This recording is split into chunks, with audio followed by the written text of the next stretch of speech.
आजकल पत्नी पीड़ित लोग काफ़ी सामने आ रहे हैं और इसमें एक चीज़ जो मुख्य रूप से निकल कर सामने आ रही है वो ये है कि पत्नी और उसके माँ बाप द्वारा पति और उसके माँ बाप भाई और जो भी परिजन हैं उनके खिलाफ पुलिस केस हो जाना और भरण पोषण के लिए पत्नी को लाखों रुपये की पत्नी की मांग।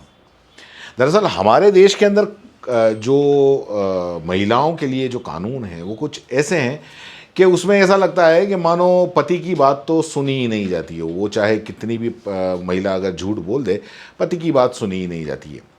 और एक वक्त जाके ऐसा लगने लग जाता है मानो जैसे आदमी ने शादी करके कोई बहुत बड़ी मुसीबत मोल ले ली हो। और फिर वो होता है जो अतुल सुभाष ने किया और अब एक जो नया नाम जुड़ गया है वापस, नितिन पडियार। नितिन पडियार जिन्होंने परेशान होकर सब कुछ छोड़कर इस दुनिया से निकल गए। अतुल सुभाष ने पूरा वीडियो बनाया था और उसके बाद में पत्नी की माँ और एक महिला जज और पुलिस पर आरोप लगाए थे और फिर मौत को चुना। और अभी मैं जिसकी कहानी बताने जा रहा हूँ, नितिन पडियार, उसने भी उसकी पत्नी और उसकी माँ से परेशान होकर आखिरकार मौत को चुन लिया। सबसे पहले बताता हूँ कि अपनी ज़िंदगी को ख़त्म कर लेना किसी भी समस्या का समाधान नहीं है। चाहे कितनी भी बड़ी समस्या हो, उसका समाधान तभी होगा जब आप ज़िंदा होगे। अगर आपने ज़िंदगी ही ख़त्म कर ली तो फिर क्या जिए। तो जो कहानी नितिन पडियार की मैं बताने जा रहा हूँ वो भी आपको हैरान कर देगी, सोचने पर मजबूर कर देगी, जिगर को छलनी छलनी कर देगी। बाल गंगा के रहने वाले नितिन पडियार ने साल 2019 में एक लड़की को पसंद किया। पसंद करने के बाद में शादी की। कहा यह जा रहा है कि जो उनकी ये जो शादी थी वो लव मैरिज थी। लड़की का नाम है हर्षा और ये हर्षा है राजस्थान की रहने वाली। 28 साल के नितिन पडियार को हर्षा अच्छी लगती है, दोस्ती होती है, प्यार होता है और अपने प्यार को मंजिल पर पहुंचाने के लिए नितिन ने हर्षा से शादी कर ली। शादी करके दोनों काफ़ी खुश थे, दोनों की ज़िंदगी काफ़ी अच्छी चल रही थी। नितिन एक कैफ़े चलाते थे, कैफ़े भी ठीक ठाक चल रहा था। नितिन बहुत ज़्यादा पैसे वाले नहीं थे लेकिन बंदा अच्छा था, हैंडसम था, मेहनतकश था और लगातार कैफ़े के अंदर काम करता जा रहा था और बाकी भी काम करता था कि किसी तरीके से वो सक्सेस पा जाए। शादी के बाद नितिन काफ़ी खुश था, ज़िंदगी बड़े आराम से कट रही थी। नितिन के घर उसके माँ बाप, भाई, भाभी वो थे और घर में जो छोटी मोटी खींचतान जो चलती है, जो हर घर में होती है, उसके अलावा बाकी सब कुछ बढ़िया था, सब खुश थे। 2019 से लेकर 2020 तक यानी एक साल तक नितिन और हर्षा के बीच कोई दिक्कत नहीं आई और नहीं किसी फैमिली वाले की जो छोटी मोटी बोलचाल को लेके, उसके अलावा और कोई बड़ी दिक्कत नहीं आई। अब एक साल के बाद में एंट्री होती है इन दोनों की लाइफ में हर्षा की माँ की। और हर्षा की माँ अब रोज़ हर्षा को कॉल करती है, उसको भड़काती है और उसको ये एहसास दिलाती है कि तूने ये शादी करके सही डिसीजन नहीं लिया।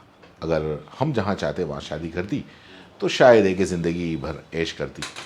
अब ये जो माँ होती है वो पता नहीं बेटियों के मामले में क्यों इंटरफेयर करती हैं, क्योंकि ज़्यादातर मामलों के अंदर यही देखा गया है कि जो बेटियों की माएँ हैं वो पति पत्नी के बीच में इंटरफेयर करती हैं और जो अच्छी खासी ज़िंदगी चल रही होती है उसको बिगाड़ने पे आ जाती हैं। और यही काम किया हर्षा की माँ ने। बेटी को रोज़ फ़ोन करना, घंटों घंटों तक कॉल करना, उसका दिमाग ख़राब करती रहती। आखिरकार हर्षा को भी अब लगने लगा कि शायद है कि मेरा चुनाव गलत था, मैंने शादी गलत आदमी से कर दी। इस दौरान हर्षा का जो व्यवहार है धीरे धीरे बदलता गया। नितिन के प्रति भी और नितिन के घर वालों के प्रति भी व्यवहार काफ़ी रूखा और बदलने लगा। बात बात पर हर्षा उसके माँ से, भाभी से, भाई से झगड़ा करने लगी। कुछ टाइम बाद हर्षा प्रेग्नेंट हो गई और वही ससुराल में उसको एक बेटा पैदा हुआ। लेकिन हर्षा की जो माँ थी वो न तो गोद भराई की रस्म में आई और न ही बेटा होने के बाद में उसको देखने के लिए आई, बल्कि बेटा होने के बाद में हर्षा की माँ और उसकी जो घर में उसकी बहन है और बाकी की जो परिजन है लगातार हर्षा को फ़ोन करते। उसकी माँ लगातार फ़ोन करके फोर्स करने लगी कि तू अपने बेटे को लेकर यहाँ आ जा। लेकिन हर्षा नहीं मानी क्योंकि उसने कहा कि नितिन अभी आने नहीं देंगे और उसके बाद जो हर्षा जो है उसने उसको सिखाया कि तू इस तरीके से सारे हथकंडे अपना। हर्षा सारे हथकंडे अपनाने लगी। अब ऐसे में हर्षा के सामने बहुत सारी चुनौतियाँ थी, क्योंकि बेटा अभी पैदा हुआ था। नितिन पडियार था, वो अपने बेटे के साथ में वो रहना चाहते थे, और इधर जो उसकी माँ थी वो लगातार उसको बुलाई जा रही थी। लेकिन जो हर्षा की चाहतें, हसरतें या फिर इच्छाएं, या फिर आप यूँ मान सकते हैं कि उसका एक ही मकसद था कि पति यानी कि नितिन पडियार अपने घर वालों से नाता तोड़कर बल्कि हर्षा के परिवार वालों से रिश्ता रखे। मतलब जो नितिन पडियार है वो अपने माँ बाप से बिल्कुल न रखे और उसके ससुराल वालों से रखे। लेकिन नितिन को ये सब पसंद नहीं था। नितिन बार बार कहता कि मेरे मम्मी पापा, मेरे भाई, मेरी भाभी, सब लोग मुझसे बहुत प्यार करते हैं, मैं आखिर उन्हें कैसे छोड़ सकता हूँ और उनसे मैं किस तरीके से नाता तोड़ सकता हूँ। इसके लिए हर्षा के मायके वालों ने तमाम तरीके उसको, हर्षा को बता रखे थे कि जैसे अपने ससुराल में किस तरीके से बिहेव करना है ताकि उनके घर वाले उससे चिढ़ने लगें।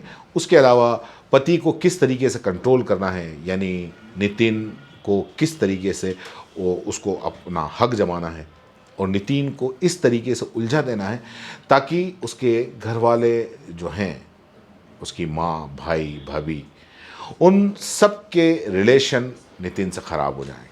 हर्षा इसमें काफ़ी हद तक कामयाब भी हो जाती है। अपने ससुराल में रहने के दौरान हर्षा अपने पति को लेकर जो अपना ससुराल था उसके ऊपरी वाली मंजिल में, ऊपरी वाले फ्लोर पर, यानी कि फर्स्ट फ्लोर पर रहने के लिए चली गई।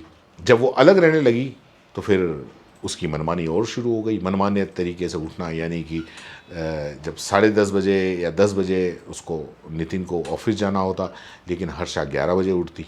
नितिन को बिना खाए पिए ऑफिस के लिए निकलना पड़ता था। अब ये सब देखकर घर वाले भी परेशान होते थे, क्योंकि माँ आखिर माँ होती है, और माँ के सामने अगर मान लो कोई बेटा बिना खाए अगर चला जाएगा तो माँ पे क्या गुजरेगी।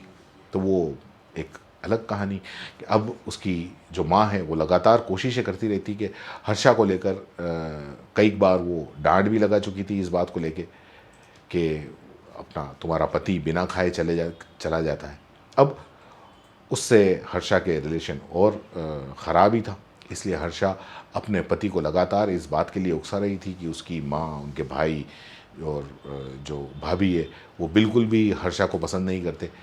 इसलिए कई बार नितिन पडियार ने अपनी माँ से भी लड़ चुका था, अपने भाई को भी बुरा भला कह चुका था, अपनी भाभी को भी वो काफ़ी कुछ सुना चुका था। लेकिन अभी सोमवार को नितिन पटियाल को ये सब कुछ याद आया, और याद करते हुए उसने अपनी ये पूरी दास्तान जो मैंने आपको सुनाई ज़िंदगी के आखिरी पन्नों में लिख दी। नितिन पडियार भारत सरकार से उसने एक अनुरोध भी किया, जो उसने लिखा उसमें, कि अब ये जो महिलाओं का जो कानून बना है उस पर अब सख्त कानून की ज़रूरत है, क्योंकि इससे पहले अतुल सुभाष और फिर मैं और इसके अलावा कितने मैं होंगे शायद गिना भी नहीं जा सकता। नितिन पडियार ने अपने आखिरी पलों में, जो आखिरी पन्नों में जो लिखा, उसके साथ साथ क्या बीता, ये सारा के सारा उन्होंने बताया कि एक मिडिल क्लास फैमिली जो होती है, तो उसके घर के आगे से भी अगर कोई पुलिस वाला निकल जाए तो वो फैमिली जो मिडिल क्लास होती है, इज़्ज़तदार लोग होते हैं, डर जाती है। और अगर कोई पुलिस उनके घर कोर्ट केस या फिर कोई भी केस ऐसा हो जाता है, पुलिस घर आ जाती है, जिससे समाज में एक अलग से मैसेज जाता है। ये लगता है कि नहीं, इनके घर पुलिस वाले आए हैं तो उससे उनको डर लगता है। उसके अंदर एक अजीब सी इच्छाएं होने लगती हैं और उन्हें थोड़ा सा एक डर सा माहौल बन जाता है। ठीक ऐसा ही केस नितिन पडियार के घर वालों के साथ में हुआ। हर्षा अपने मायके चली गई जब उसकी माँ ने इतना फोर्स करा।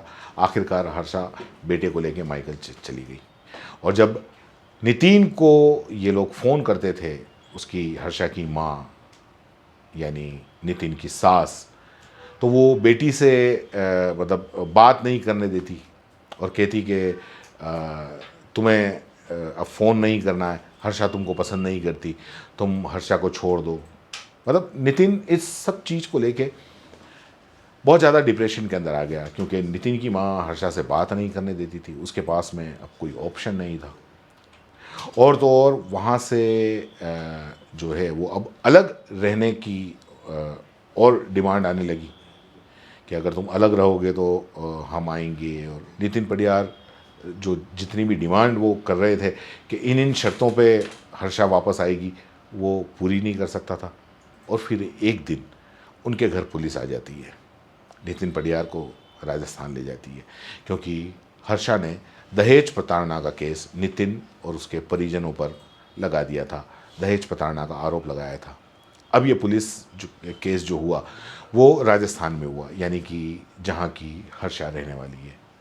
वहाँ के लोकल एरिया से वहीं पर किसी लोकल अदालत में एक केस भी ये चलने लगा दहेज प्रताड़ना का। दहेज प्रताड़ना के नाम पर यह कहा गया कि नितिन के परिवार वाले शादी के बाद से ही हर्षा से रुपयों की डिमांड कर रहे थे। अब ये सब जब केस घर वालों को पता चलता है तो नितिन की ओर से तो वो मतलब उनके पास, क्योंकि काफ़ी परेशान होते हैं, उनके पास में कोई ऑप्शन नहीं होता। अब तो समाज में जो इज्जत थी वो भी नीलाम हो गई, बहू चली गई, बेटा डिप्रेशन में है। अब मतलब ये है कि हमसे कोई मतलब नहीं रखता, क्योंकि समाज के अंदर काफ़ी नाम खराब हो गया। तो कुल मिला के सब कुछ लुट चुका था। अब वो करते क्या, इसलिए मजबूरन नितिन को अब लगातार राजस्थान का दौरा करना पड़ रहा था केस के सिलसिले में, स्थानीय कोर्ट में जाना पड़ता, चक्कर लगाना पड़ता, और फिर धीरे धीरे वो पूरे परिवार को पुलिस केस में उस थाने पर पहुंचना होता था, यानी कि राजस्थान के थाने पर।